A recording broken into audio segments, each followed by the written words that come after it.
your modern airs. All right, this will be a quick video today, but I am here the February 16th, Sunday. I can't really go inside, so I'll just give you a quick view of what this is, but the floors just got finished up today and stained.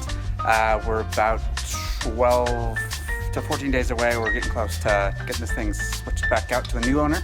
So pretty excited about it, but this is always kind of the most stressful part, is everything gets always done in the very last minute, and hey, working under pressure is always fun.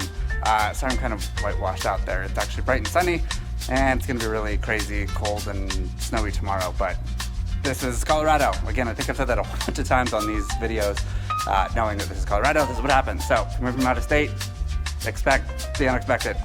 Here's the inside, take a peek.